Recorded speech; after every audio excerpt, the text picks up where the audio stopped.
share good feelings with other people, which makes them feel good, which makes them reciprocate usually. Not always, but usually. Kind of nice. So the bottom line is we got to manage our state still. And as a reminder, as far as that's concerned, changing state means change the meaning. And the way you can do it is either by changing your what? Change your physiology. Physiology, again, means the way you move, the way you breathe, your facial expressions, your gestures. The way you use your body determines the way you feel. You got to remember that for the rest of your life.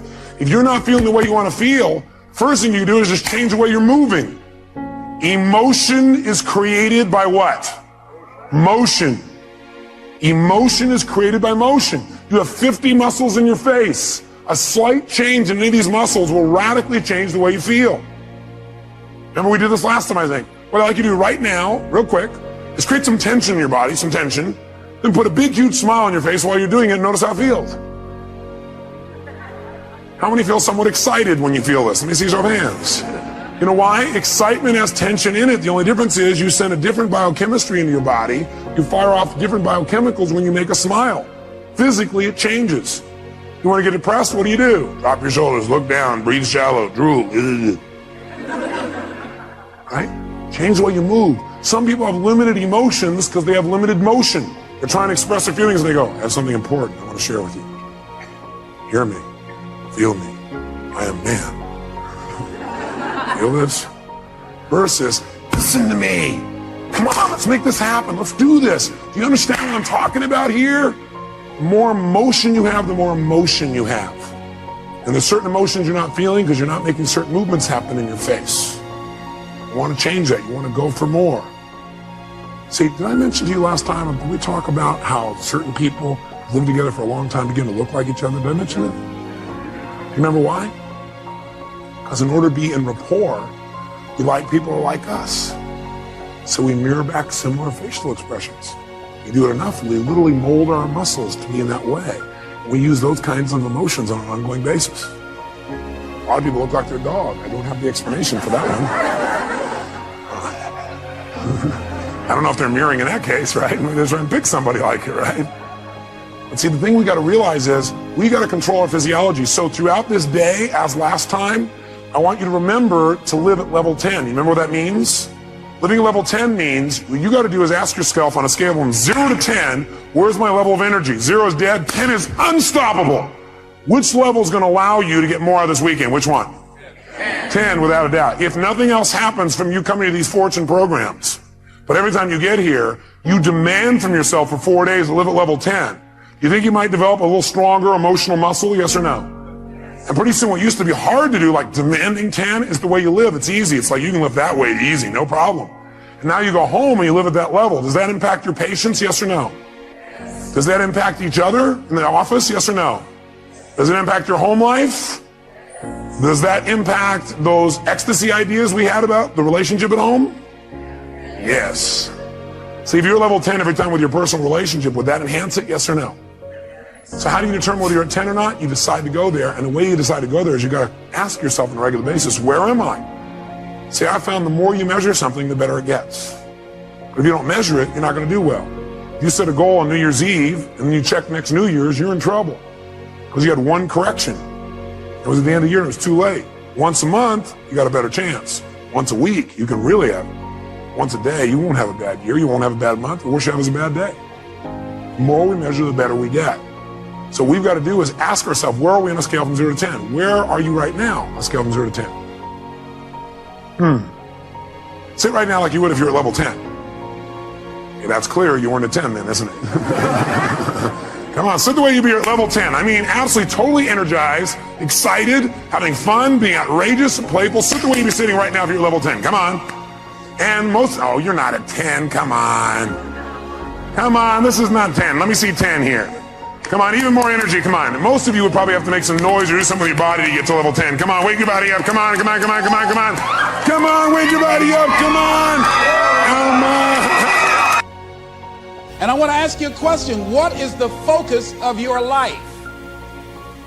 What is the focus of your life? In life, you have a critical option. You can take a stand in your life, or you can follow the crowd. See, people who follow the crowd, their lives are not focused. They're not immersed in anything. People who take a stand, they're living a life that has some power, a life of achievement, a life that has some meaning. People that are taking a stand in life, they are consciously involved in a process to design a life of substance. People who are following the crowd, these are people that they're just doing what everybody else is doing. So that's a crowded road over there. They're following the followers. I want to talk to you about taking a stand with your life. And what are some of the things we can do that will enable us to give our lives up in a way that has some purpose and meaning, that can be real for us, that can give us a sense of fulfillment, of joy and happiness and peace of mind. I mean, you got to be aware of these faces. They affect you, you know. Try to stay around pleasant faces, and if you have an unpleasant face, try and smile more. It's good for your health. And there's another dividend, you look better too. So looking for a way in which we can begin to give our lives some special power. Number one, commit yourself to giving your best at all times. So now more than ever, it's about increased productivity. Now more than ever, it's about superior quality service. Now more than ever, it's about creating a positive atmosphere in the workplace, and people that have that competitive edge, people that are hungry to make it. So you got to be hungry now. You can't just casually walk around, well, I'll get to it later on. Oh no, this is a new day right now. Committing yourself to give your best at all times, regardless of the competition to do otherwise, or the influences of negative people that will tell you, hey, look here, don't push yourself too much. Now's the time to push yourself, to always get in the habit of giving the best that you have to share. Keep learning. When you cease to learn, you cease to grow. When you cease to learn, you sort of begin to decay a little bit. You are to learn how to stay healthy. And you say, well, how do I do that? Well, the proper diet and exercise and rest, that's part of it. In other words, we're not healthy by accident. It's by learning some key things in life that really make a difference. And when we keep learning, something happens in our life. For example, you and I are living in an age when we've had to keep learning. Because when I was born, there were no computers that I knew of in 1932. So we go back and you look at your life and think about all the things that you've had to learn that your predecessors and your parents didn't have to learn because they didn't even exist.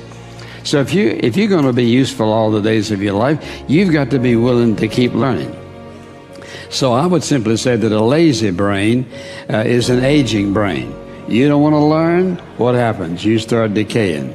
And so there's something interesting and exciting about learning things in life, no matter who you are and no matter what your age might be.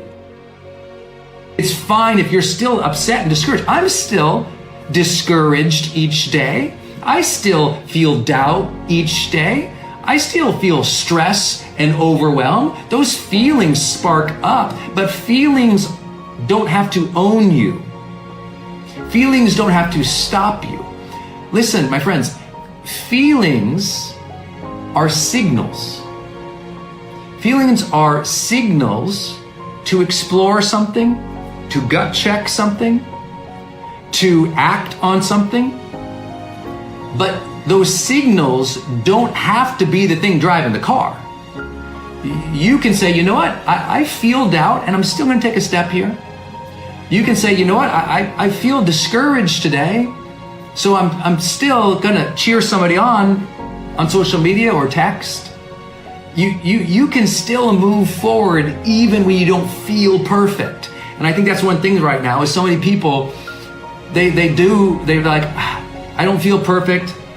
And so they're just so discouraged. I'm not as confident as I used to be. I'm not as motivated as I used to be, Brendan. I'm like, yeah, because you know what? There's a lot going on right now. There's more on your shoulders right now. There's just more on our shoulders right now, and when there's more on our shoulders right now, sometimes that can dampen down. Like if your energy is like this, it can just knock it down a little bit because it's more weight, right? There's weight of the world on you. There's weight of the economy. There's weight of your family and the expectations of the people around you. And so if you're usually up here and you feel a little lower right now, that's okay. That means it's really important for you to really focus on your good habits. Because if you're usually up here and the weight of the world is on you now, tamping you down, and you give up your positive habits, but bam, you're in trouble. So listen, you can feel the feelings. Those are signals. You can allow everything right now. But the question is feeling and allowing going to prevent positive movement forward? And I'm like, no. I'm like, yes, feel the discouragement and allow it, but then explore it. Why do I feel discouraged? Oh, that's why I feel discouraged. Now, what would I like to do with that discouragement? Do I just want to sit with it here, which is okay? Do I want to feel it, explore it, just observe it, let it pass through? Do I want to check it? Do I want to challenge it? Do I want to see what this is about? Do I want to explore it logically too? All those are good options. So please hear me. I'm not the person saying there's no good options. I'm not saying there's a right way for you to cope or feel your feelings. Your feelings are your own. You never have to explain your feelings except to yourself. And you're the only ones who know whether or not your emotions are enabling a detachment from life or an engagement with life. Whether your emotions are cheating you from feeling the full expression of your purpose. Because listen, I'm not here to say that any emotions are good or bad in themselves. You can feel them and sense them. But could any person who's ever coached somebody or any person who's had any experience in psychology say, there are good habits and there are habits that lead to not positive things? I think we can all recognize that, listen, coping by eating 40 gallons of ice cream for 2 months, probably not a good coping mechanism. We should be fine and free to hold ourselves to a standard to say, I recognize this, I've gone a little too far in my coping, right? Let's all be honest with ourselves. Listen, I'm ultimately a coach. And as a coach, I've always got to encourage people to hold themselves to high standards and be honest, to be honest about their own behavior. Either your behavior is supporting you in your coping right now, either your behavior is supporting you on how you're assisting people, or your behavior right now is not.